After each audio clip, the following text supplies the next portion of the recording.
Hello, everyone. It's Jaye, and yes, I am by myself right now. As I'm sure many of you are, I am sitting actually in my office. I'm still able to go into work, and I'm still at my office, although I'm completely by myself, as I am the only one who is currently still coming into the office. The rest of my coworkers have been sent home and are working from home, as I'm sure many of you listening are. And you probably noticed that I did not have a new episode of the podcast yesterday, which it was due. And that is due to the same reason I'm actually sitting alone in my office right now. So, I mean, I can't really say more about coronavirus, and you already know because you're all living it too. We did not get out last weekend to do our cross-country skiing episode. There was just a lot going on, and even though we hadn't, Minnesota wasn't out of school yet, our employer hadn't sent us all home yet, but we knew it was coming, and there was a lot of things that we just decided we needed to take care of rather than going out and recording the episode. So yeah, you're not getting your last episode. We're also not going to be able to bring you right now the bucket list episode we had planned because I haven't seen Martha in a few days, although I'm hoping very soon I will be able to see her and we will be able to record the bucket list episode, and that will be coming out next week. In the meantime, I kind of wanted to bring you some more episodes of the podcast, kind of a nice way to maybe get away. I don't know. I know a lot of people are saying that they're listening to their podcasts still and they're getting disappointed when they aren't releasing new episodes because it's a good way to escape. So I figured I would come back and bring you some more history episodes because this is something I can do by myself in my office. It probably won't be as much fun as if I'm going back and forth with, Martha or Joe or one of our other guest co-hosts. So I do apologize because it's just me talking right now. Again, I'm hoping we hear and see from Martha very, very, very soon. But in the meantime, you're going to get some history from me. And we're going to start off today with a history episode of a North Shore town that we've visited in the podcast. I've referenced it many times, and that is the town of Silver Bay. And I wanted to do this one because I'm from Silver Bay. That's my town. That's where I grew up. So I love Silver Bay. It has its flaws. You'll hear about that in just a minute. But I love the town. I love my neighbors. I love my friends growing up. So I wanted to bring you a little bit of history of Silver Bay, probably one of the most passed over towns on the North Shore, simply because you actually have to turn off Highway 61 to go through it. Every other town you kind of, Two Harbors you drive through, Beaver Bay you drive right through town, even Schroeder and to an extent, Tofty and Lutsen, although most of Lutsen is the mountain and you have to turn in to get there, but the town of Lutsen you still drive through. And same thing with Grand Marais. So all the towns, you drive through them. So you see the businesses, you can pull in and stop. You might not even realize Silver Bay is there if you're just driving past. You see this huge plant on the lakeside of the road, but you don't see the houses and you don't see the businesses. So here's a little bit of history of a lesser known town on the North Shore. This podcast episode is sponsored by Cascade Vacation Rentals. They know that life has a tendency to be overwhelming at times, and busy schedules often leave people feeling overwhelmed and disconnected.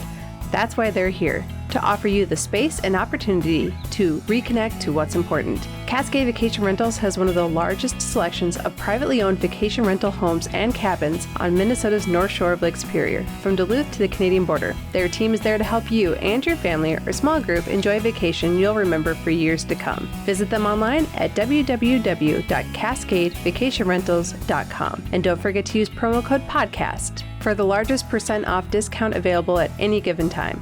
Again, that's www.cascadevacationrentals.com. So most of this history was taken from the silverbay.com website. So if you go to silverbay.com and click about, there's a little history section. And so that's where I got most of this information from.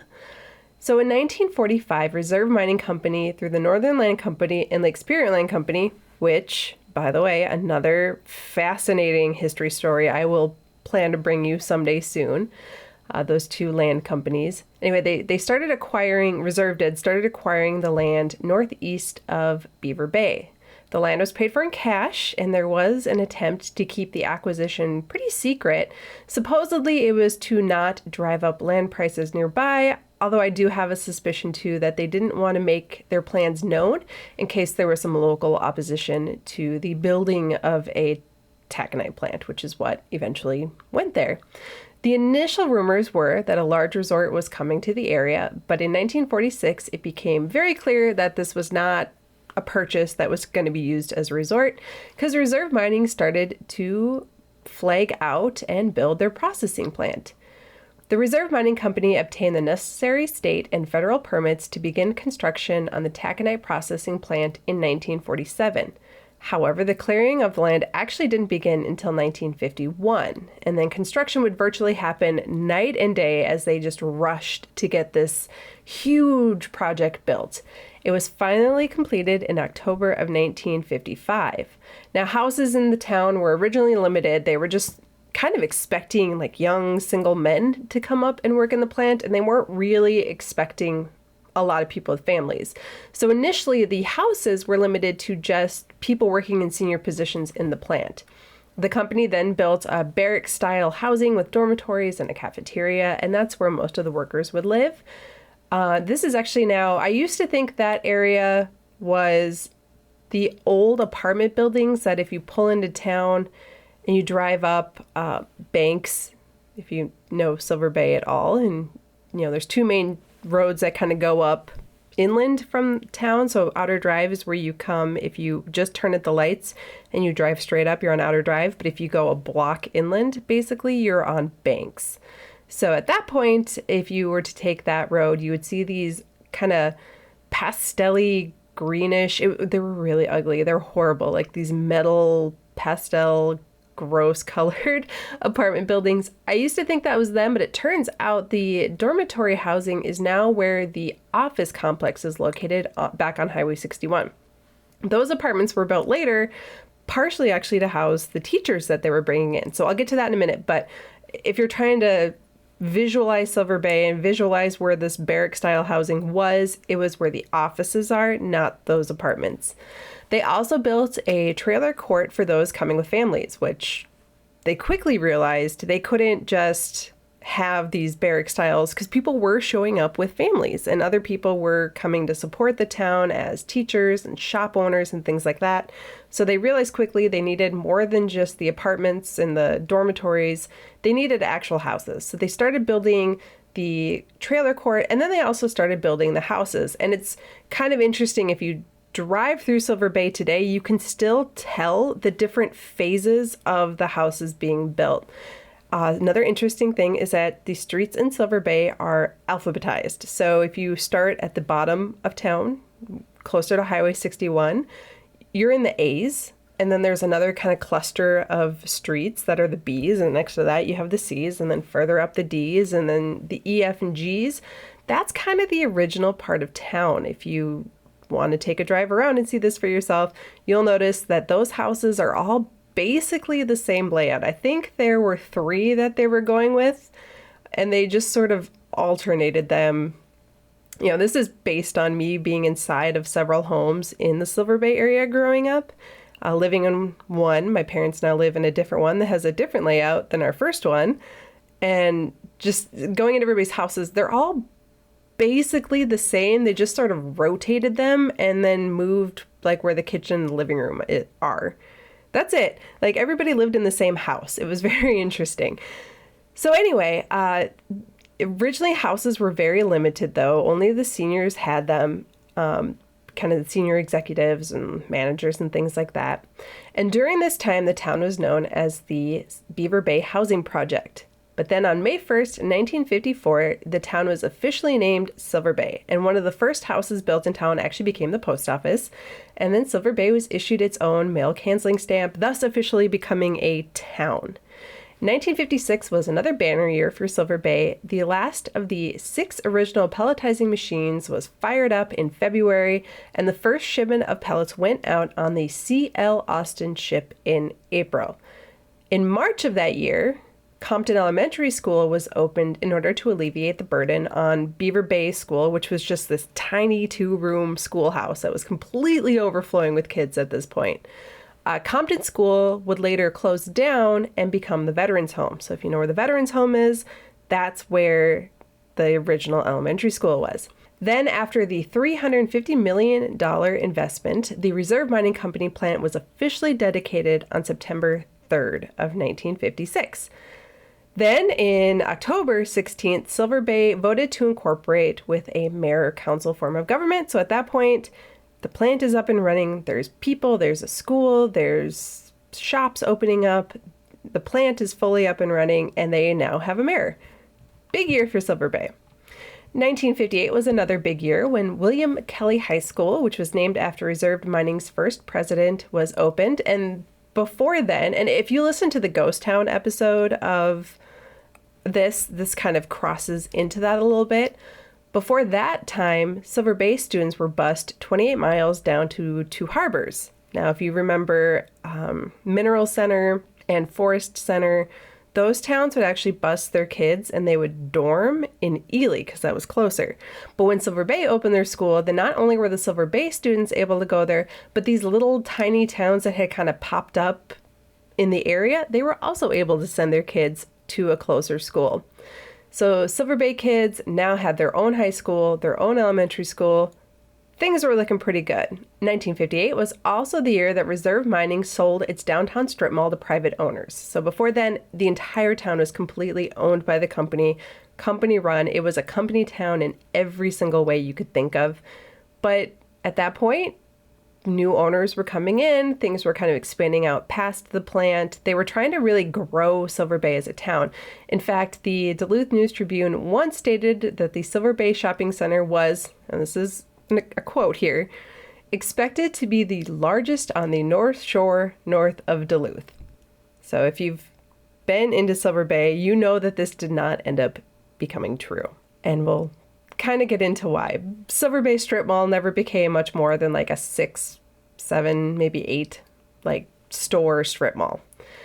So in the 1960s, that brought kind of the second wave of construction. So both the plant and the town saw huge growth in the 1960s. Reserve Mining expanded production from 6 million to 10 million tons of taconite per year.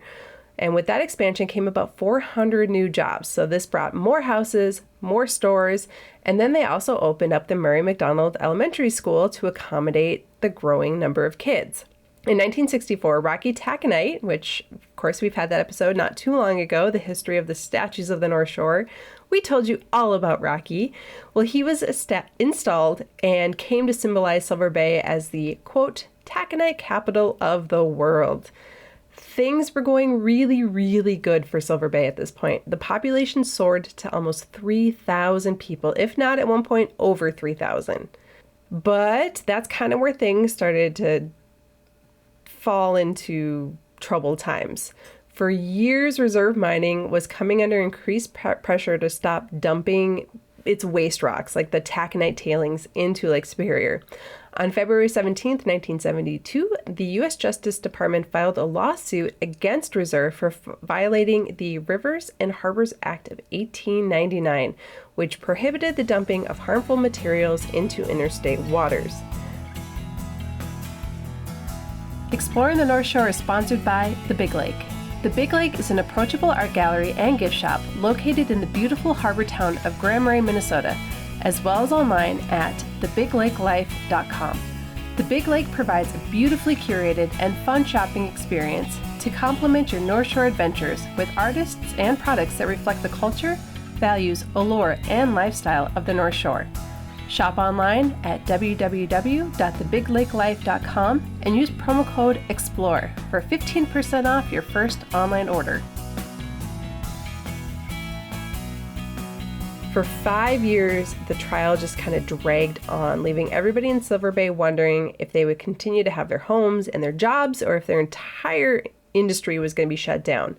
Finally, on July 7, 1977, Reserve Mining was given permission to build a tailings storage basin 7 miles inland from Silver Bay in an area now known as Milepost 7, which is a bit of an urban legend, although it's actually real. It exists, and it's there. So it's not really an urban legend, but there's a lot of stories around it that aren't true. But yes, so Milepost 7 is a place. It's where they then dumped their waste tailings. Just 2 years later, when everything seemed to be getting back to normal in Silver Bay, there was a sudden decline in demand for steel. During this time, especially on the Iron Range, we saw a lot of the mills and the mines and plants starting to close, and this put thousands of people out of work. Reserve mining was forced to cut production at the Silver Bay plant, and work first finally closed on July 31st, 1986, and the plant was idled, completely shut down. So almost immediately after that, the population of Silver Bay dropped from 2,917, which was the number we have for the 1980 census, although it was probably a little bit higher in the 70s. But by the 1990 census, it was down to 1,894 people.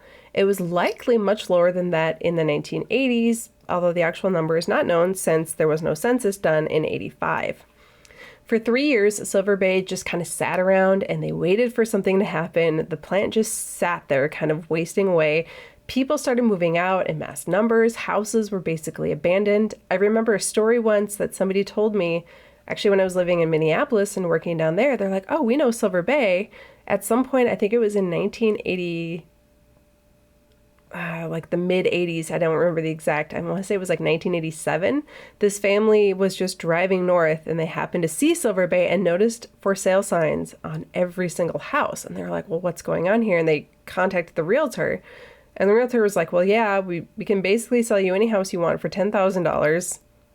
But just know that if nothing happens in this town, your house is just going to fall apart. They're not going to have water or septic. They're going to cut off electricity and the town will be... You look at Taconite Harbor. So this had already happened, or was actually happening at the time in Taconite Harbor, where they're like, all right, guys, you're going to have to get out, and the whole town ceased to exist. This particular family spent $40,000. They bought 4 houses, and he was telling me that helped them really get a step up because just a few years later, they were able to turn around and sell them for much more than they bought them for because Silver Bay did not die. In 1989, in the spring, was purchased by Cypress Mining of Denver. They put $30 million worth of repairs and renovations into the plant before then selling it to Cleveland Cliffs of Ohio in 1994. This is actually where the silverbay.com history ends, but the history of Silver Bay doesn't end in 1994. In fact, there's a lot more to it. And this is when I was there. I was growing up. I was a kid in Silver Bay in 4th grade in 1994. So another thing that happened was while the plant opened back up, it did so kind of at a much smaller capacity than it had back when Reserve Mining owned it. The 2000 census only had the town at about 2,068 people, and then the 2010 census saw an even smaller population. It had dropped down to 1,887 people. Also in the 2000s, the Mary McDonald Elementary School closed. They kind of decided the building was getting to be too old. They didn't need that much space for the number of students they had, and rather than doing the major repairs needed to keep it functioning as an elementary school, they shut it down and turned it into kind of another shopping center. So there's like a thrift store in there. There's a pharmacy in there. At this exact moment in time, there is a natural foods that's not a store, but they make stuff there. But that might be changing very soon as well. But, that's what it became. And at that point, the William Kelly High School became the William Kelly School and now accommodates preschools through 12th grade. So the town never fully recovered from its original kind of heyday in the 60s and early 70s.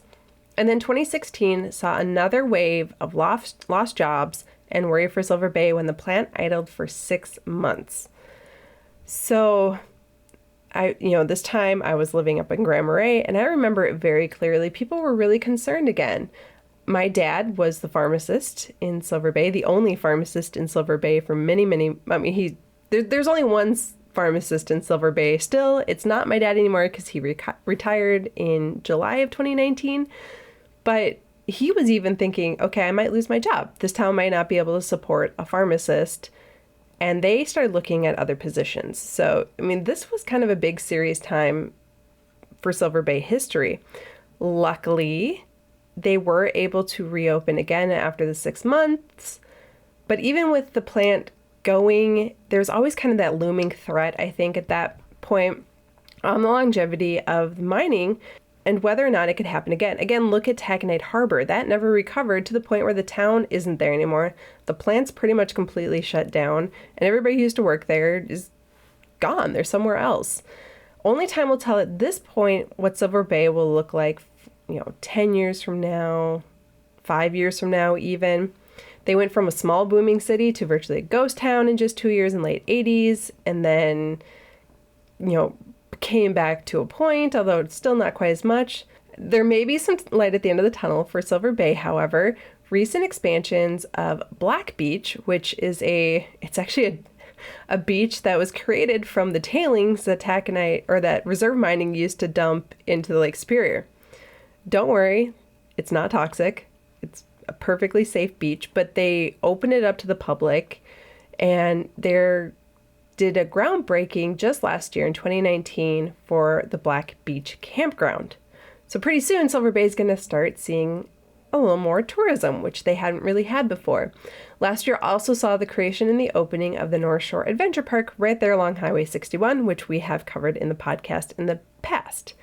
So as years go on, we may see more attempts. In fact, I hope we see more attempts from Silver Bay to make their little community a little tourism destination. I don't think it'll get to the point that Grand Marais is at or Lutsen Mountains is at with, the ski hill and stuff.